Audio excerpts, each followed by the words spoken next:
Добре дошли в стаята на приказките. Моля, разкажете вашата сега. Веднъж в страната ягода и със сметана свършила сметаната. Всички много се разтревожили, защото при по-продължително отсъствие на сметана трябвало да се смени името на страната, а да се казва само ягоди. Положително, не било толкова вкусно. Завайкали се хората, заплакали, но това не помогнало. Започнали да търсят решение. Откъде идва сметаната? Попитали. Може би расте по дърветата? Отишли да видят, но там нямало сметана. Може би я прави мадьосникът? Не, отвърнал мадьосникът. Дава я кравата, която се изгуби, и затова няма сметана в цялата страна, ягоди със сметана. Тръгнали да търсят кравата, а тия курката се била заплела в някакви тръни. Освободили я. Завели я при мадьосника и всички заживели горди от това, че вече знаят кой дава сметаната в родната им страна, ягоди със сметана. А кой пък дава ягодите?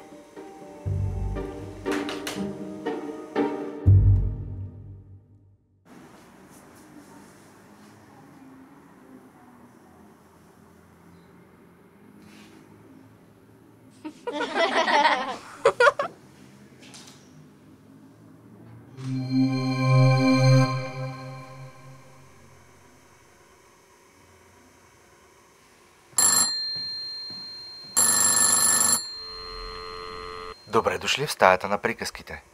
Моля, разкажете вашата сега. Ало! Рождения ден се събуди в настроение. Наистина, колко е прекрасен света, когато си рожден ден. Скочат леглото и хукна камбанята. Изми се хубавичко, дори зъбите си изтърка. И после се облече. Беше готов. Но къде ли са ми свещичките? Засуети се той пред закачалката.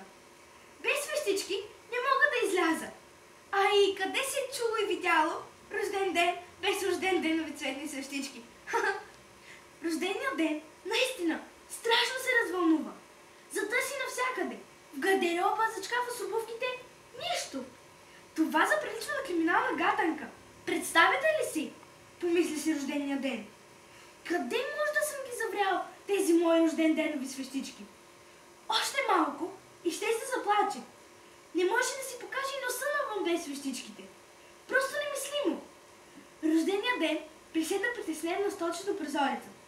Нищо не може да се направи без рожден денови свещички. Никой нямаше да го познае. Рождения ден въздъхна тежко и се загледа през стъклото. Навън до оградата стоеше малкият мишок Мишо и му правеше знаци слабичка. Рождения ден отвори прозореца. Хайде де, закъсняваш! Викнал мишокът Мишо. Всички сме покани на рожден ден. А без теб, как мислиш ще стане тази работа? Нямаме рожден денските свещи! Тръгна да обяснява рождения ден. Изведнъж обаче се сепна. Ама, чакай! Ти как ме позна? Разбира се, че ти си рождения ден, без който не можем да празнуваме рожден ден. Засмя се Мишлен. Остави свещичките и идвай. Ти си важния. Рождения ден изхвърча като тапа от къщи. Така де, нали, не свещичките, а той бе важния.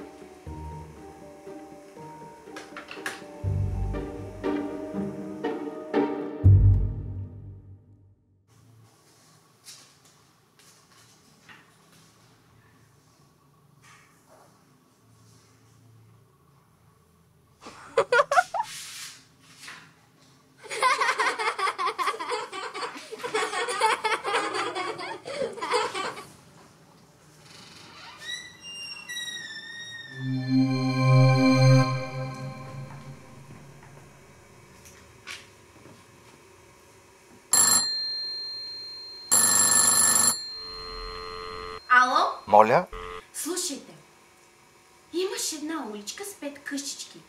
Тя много се гордеше с тях. Наистина, бяха само 5, но затова пък бяха чистички и спретнати. И щом ги погледнеше, на уличката й ставаше драго. Веднъж на съседния булевард се чу шепотът на 2 огромни блока. Изгря слънце при нас, прошепна първият блок. Крайно време беше да спре тук. Така де, Какъв булевард си имаме?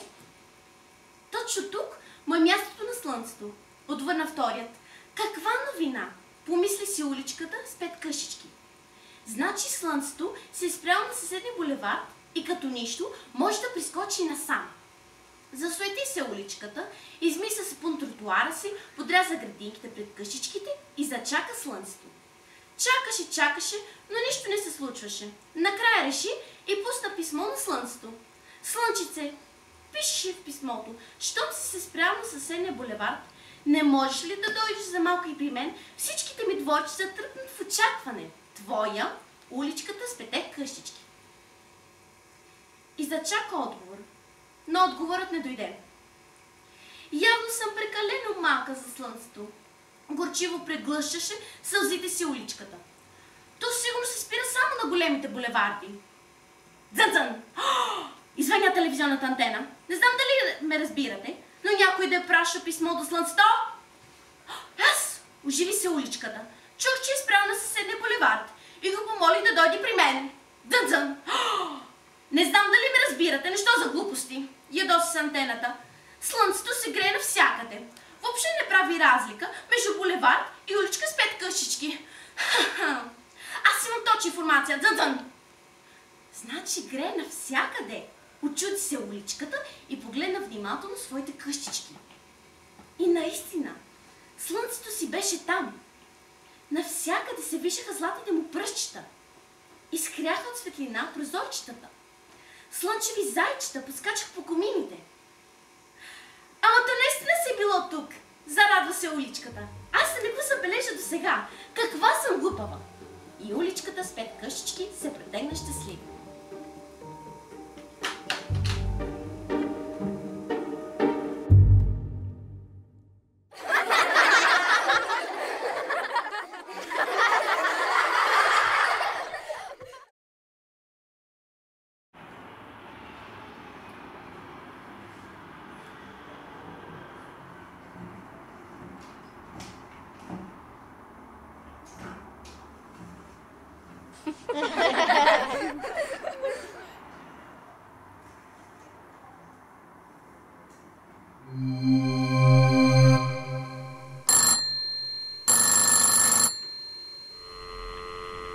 Добре дошли в стаята на приказките. Моля, разкажете вашата сега. Ало? Ало? Хопа, аз май се родих, каза едно нещо в тъмното. Няма ли кой да ми изръкопляска? Добре, нека първо те видя и тогава ще ръкопляскам. Отвърна слънчевият лъч и освети тъмното. Но там нямаше нищо. Изчезна. Удиви се слънчевият лъч и се отдръпна. Аз отново се родих. Чу се пак от тъмното. Но къде беше преди малко? Аз дойдох да ти ръкопляскам, а там нямаше никой. Даже и тъмно нямаше. Така е, защото аз съм си нещо в тъмното. И толкова. Без тъмното ме няма. Тогава няма да ти светя в очите. Ще си стоя от моята страна и пак можем да си говорим, прошепна слънчевият лъч. Ето аз ти казвам, честит рожден ден, нещо там в тъмното. Благодаря ти, отвърна нещото в тъмното. Наистина, ти си приятел.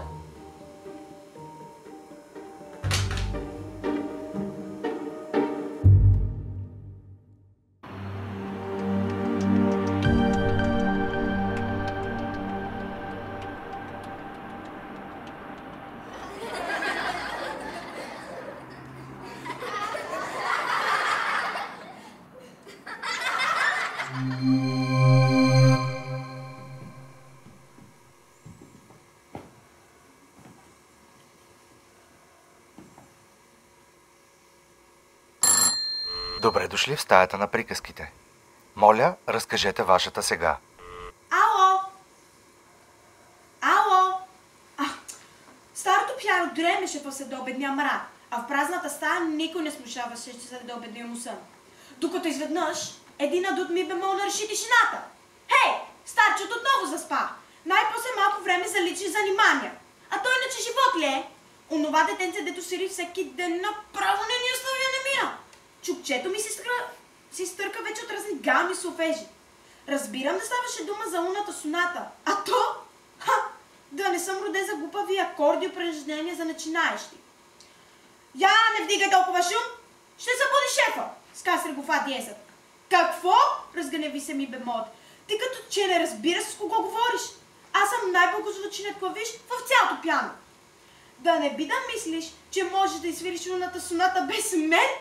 Изсмя се Фа диезът. Че защо не? Ето, слушай. И ми бемолът се постара извънредно много да изпълни хвалбата си, но ви. Чу се единствено и само един ми бемол. Звукът събуди пяното, той старателно прослуша всичките си клавиши, оправи чукчетата и зачака малката господица, която учеше гами акорди. Защото както порито свири гамите, толкова добре ще ги научи. Че само след няколко години ще свири вече лунната соната. Така е то. Наистина ли? Прошепна ми бемолът. Разбира се. А сега търпение. Отвърна ласкаво старото пиано.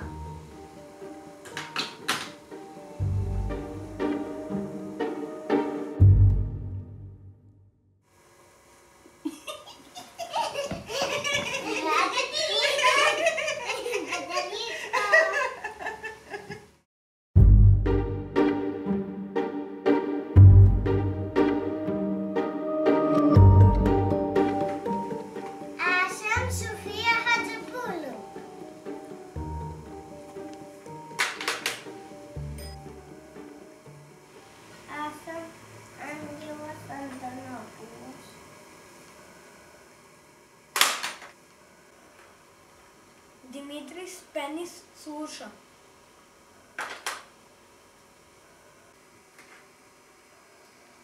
Йоанна Енева на телефона.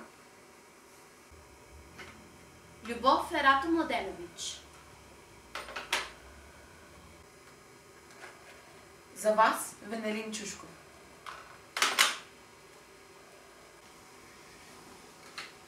На вашето внимание, Ивони Дича.